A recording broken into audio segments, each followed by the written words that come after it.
Hi friends, welcome to Shamees kitchen. എല്ലാവർക്കും സുഖമാണല്ലോ. ഇന്ന് നമ്മൾ തയ്യാറാക്കുന്നത് വളരെ സ്പെഷ്യൽ ആയിട്ടുള്ള ഒരു റെസിപ്പിയാണ്. ബാക്കി വന്ന ചപ്പാത്തി കൊണ്ട് വളരെ ടേസ്റ്റി ആയിട്ടുള്ള നല്ലൊരു റെസിപ്പിയാണ്. രാവിലെ ബ്രേക്ക്ഫാസ്റ്റ് ആയിട്ട് കഴിക്കാനാണെങ്കിലും ഉച്ചയ്ക്ക് ലഞ്ച് ബോക്സിൽ കൊടുത്തേക്കാനൊക്കെ വളരെ ബെസ്റ്റ് ആയിട്ടുള്ള ഒന്നാണിത്. എന്നാൽ ശരി, ഇതെങ്ങനെ തയ്യാറാക്കുന്നേ നോക്കാം. അപ്പോൾ ഇതിന് വേണ്ടിയിട്ട് ഞാനിപ്പോൾ ഒരു 4 ചപ്പാത്തി എടുത്തിട്ടുണ്ട്. അപ്പോൾ ഞാൻ മുമ്പ് ഫുൽക്ക തയ്യാറാക്കുന്ന റെസിപ്പി ഇട്ടിട്ടുണ്ടായിരുന്നു. ആ സെയിം ഫുൽക്ക തന്നെയാണ് ഞാൻ തയ്യാറാക്കിയിട്ടുള്ളത്.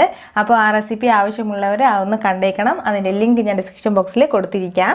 ഇനി ഈ 4 ചപ്പാത്തി നമ്മൾ വളരെ ചെറിയ പീസായിട്ടൊന്ന് മാറ്റണം.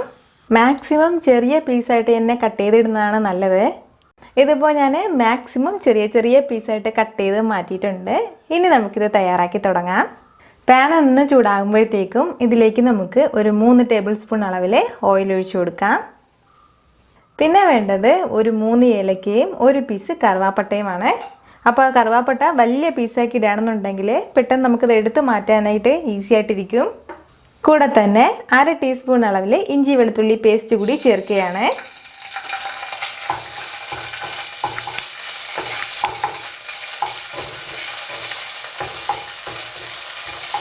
ഇനി നമുക്കിതിലേക്ക് ഒരു പച്ചമുളക് ചേർത്ത് കൊടുക്കാം. എരിവിന് വേണ്ടിയിട്ട് നമ്മൾ ചേർക്കുന്നതാണ് ഈ പച്ചമുളക്. കൂടെ തന്നെ ഒരു മീഡിയം സൈസ് സവാള ചെറുതായിട്ട് അരിഞ്ഞത് കൂടി ചേർക്കാം. ഇനി ഈ സവാള ചെറുതായിട്ടൊന്ന് വഴണ്ടിട്ട് വരണം. പെട്ടെന്ന് വഴണ്ടിട്ട് കിട്ടാൻ വേണ്ടിയിട്ട് ഒരു 1/2 ടീസ്പൂൺ അളവിൽ ഉപ്പ് കൂടി ചേർത്ത് കൊടുക്കുകയാണ്. അപ്പോൾ നമ്മുടെ ചപ്പാത്തിയിൽ ഉപ്പ് ഉള്ളതാണ്, അത് നോക്കിയിട്ട് വേണം നമ്മളിതിലേക്ക് ഉപ്പ് ചേർക്കാനായിട്ട്. നമ്മുടെ സവാള എല്ലാം ഇപ്പം നല്ലതുപോലെ വഴണ്ടിട്ട് വന്നിട്ടുണ്ട്. ഇനി നമുക്കിതിലേക്ക് ബാക്കി ചേരുവകൾ കൂടി ചേർക്കാം. ഇനി വേണ്ടത് തക്കാളിയാണ്. ഒരു 2 തക്കാളി, ചെറിയ തക്കാളി ചെറുതായിട്ട് അരിഞ്ഞിട്ട് എടുത്തിട്ടുണ്ട്. കൂടെ തന്നെ ഒരു ഉരുളക്കിഴങ്ങ് കൂടി ചെറുതായിട്ട് അരിഞ്ഞിട്ട് എടുത്തിട്ടുണ്ട്, വേവിച്ചതല്ല. പിന്നെ വേണ്ടത് കുറച്ച് ക്യാരറ്റാണ്. കൂടെ തന്നെ കുറച്ച് പച്ചപ്പട്ടാണി കൂടി ചേർക്കുകയാണ്. അപ്പോൾ ഇത്രയും ഒന്ന് ചെറുതായിട്ടൊന്ന് വഴറ്റി കൊടുക്കാം. ഇനി ഇതിലേക്ക് നമുക്ക് മസാലകൾ കൂടി ചേർക്കാം. ഒരു 1/2 ടീസ്പൂൺ അളവിൽ മഞ്ഞൾപ്പൊടി, 1 ടീസ്പൂൺ മുളക് പൊടി, 1/2 ടീസ്പൂൺ മല്ലിപ്പൊടിച്ചത്.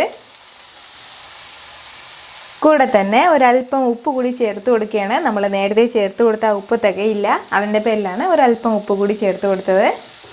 ഇനി ഇത് നമുക്ക് നല്ലതുപോലെ ഒന്ന് മിക്സ് ചെയ്ത് കൊടുക്കാം. ആ മസാലയുടെയൊക്കെ ആ ഒരു പച്ച മണം മാറുന്നവരെ മാത്രം ഒന്ന് മിക്സ് ചെയ്ത് കൊടുത്താൽ മതിയാവും.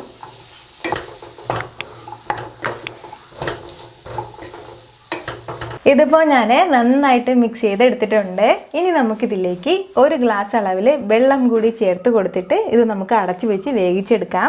അപ്പോൾ അത്രയും സമയം കൊണ്ട് നമ്മുടെ ഉരുളക്കിഴങ്ങെല്ലാം നന്നായിട്ട് വെന്തിട്ട് വരും. ഒരു 5 മിനിറ്റ് നമുക്കൊന്ന് അടച്ചു വെച്ച് വേവിച്ചെടുത്താൽ മതിയാവും. ഇതിപ്പോൾ ഒരു 5 മിനിറ്റ് ആയിട്ടുണ്ട്. ഇനി നമുക്കിത് തുറന്ന് നോക്കാം. നമ്മുടെ വെജിറ്റബിൾസ് എല്ലാം നല്ലതുപോലെ കുക്കായിട്ട് വന്നിട്ടുണ്ട്, നല്ലതുപോലെ മോയ്സ്ചറായിട്ട് വന്നിട്ടുണ്ട്. ഇത് ഇത്രയും മതിയാവും. ഇനി നമുക്ക് ഇതിലേക്ക് നമ്മൾ നേരത്തെ മാറ്റി വെച്ചിരുന്ന നമ്മുടെ ചപ്പാത്തി ചേർത്ത് കൊടുക്കാം. അപ്പോൾ ചപ്പാത്തി ചേർത്ത് കൊടുത്തതിന് ശേഷം വീണ്ടും നമ്മളിത് നല്ലതുപോലെ ഒന്ന് മിക്സ് ചെയ്തെടുക്കണം. അപ്പോൾ ഈ ചെറിയ ഒരു മോയ്സ്ചറോടെ തന്നെ നമ്മളിതിലേക്ക് ചപ്പാത്തി ചേർക്കണം. അതായത് ചെറിയൊരു വെള്ളം അതിലുണ്ടായിരിക്കണം. അപ്പോൾ തന്നെ നമ്മളിതിലേക്ക് ചപ്പാത്തി ചേർത്ത് കൊടുക്കണം. കാരണം ചപ്പാത്തി ചേർത്തതിന് ശേഷം നമ്മൾ വീണ്ടും 1 മിനിറ്റ് ഇതൊന്ന് അടച്ചു വെച്ച് വേവിച്ചെടുക്കും. അപ്പോൾ മാത്രമേ ഈ മസാലകളെല്ലാം ഈ ചപ്പാത്തിയിൽ നന്നായിട്ട് പിടിച്ചിട്ട് വരുള്ളൂ, അതിൻ്റെ പേരിലാണ്. ഇതിപ്പോൾ ഞാൻ നന്നായിട്ട് മിക്സ് ചെയ്ത് എടുത്തിട്ടുണ്ട്. ഇനി നമുക്കിത് വീണ്ടും 1 മിനിറ്റ് ഒന്ന് അടച്ചു വെച്ചിട്ട് വേവിച്ചെടുക്കാം. നല്ലതുപോലെ ലോ ഫ്ലെയിമിൽ വെച്ചിട്ട് വേണം നമ്മൾ വേവിച്ചെടുക്കാനായിട്ട്. ആ 1 മിനിറ്റ് കൊണ്ട് ഈ ചപ്പാത്തിയിൽ നല്ലതുപോലെ മസാലകളൊക്കെ പിടിച്ചിട്ട് വരും. ഇതിപ്പോൾ 1 മിനിറ്റ് ആയിട്ടുണ്ട്. ഇതിപ്പോൾ നന്നായിട്ട് റെഡി ആയിട്ട് വന്നിട്ടുണ്ട്. ഇനി നമുക്കിതിലേക്ക് ഒരല്പം മല്ലിയിലയും 1 ടീസ്പൂൺ അളവിൽ ലെമൺ ജ്യൂസ് കൂടി ചേർത്ത് കൊടുക്കാം. അപ്പോൾ നമ്മുടെ ഈ നാരങ്ങ നീര് ചേർക്കുമ്പോഴത്തേക്ക് ഒരു പ്രത്യേക ടേസ്റ്റാണ് നമ്മുടെ ഈ റെസിപ്പിക്ക്. അപ്പോൾ ഇത്രയേ ഉള്ളൂ. ഇതുപോലെ വളരെ സിമ്പിളായിട്ട് നമുക്ക് തയ്യാറാക്കാവുന്ന ഒന്നാണിത്. ഇത് നമ്മുടെ വീട്ടിലെ കുട്ടീസിനും വലിയവർക്കും എല്ലാവർക്കും ടിഫിൻ ബോക്സിലും ലഞ്ച് ബോക്സിലും ഒക്കെ കൊടുത്തുവിടാൻ പറ്റിയ ഒന്നാണ്. അതുപോലെ തന്നെ നമുക്ക് പെട്ടെന്ന് ബ്രേക്ക്ഫാസ്റ്റ് ആയിട്ടൊക്കെ തയ്യാറാക്കാൻ പറ്റിയ വളരെ ടേസ്റ്റി ആയിട്ടുള്ള നല്ലൊരു ചപ്പാത്തി മസാലയാണിത്. അപ്പോൾ ഉറപ്പായിട്ട് നിങ്ങളത് തയ്യാറാക്കി നോക്കണം. നിങ്ങൾക്കിത് നല്ലതുപോലെ ഇഷ്ടമാവും. ഈ വീഡിയോ നിങ്ങൾക്ക് ഇഷ്ടമായാൽ ലൈക്ക് ചെയ്യാനും ഇത് മറ്റുള്ളവർ കാണണമെന്ന് ആഗ്രഹിക്കുന്നുണ്ടെങ്കിൽ ഷെയർ ചെയ്യാനും സബ്സ്ക്രൈബ് ചെയ്യാനും മറക്കരുത്. അപ്പോൾ വീണ്ടും നല്ലൊരു റെസിപ്പിയുമായിട്ട് വരുന്നവരേക്കും എല്ലാവരും ഹാപ്പി ആയിട്ടിരിക്കുക, സന്തോഷമായിട്ടിരിക്കുക, ചിരിച്ചുകൊണ്ടിരിക്കുക. Take care dear friends.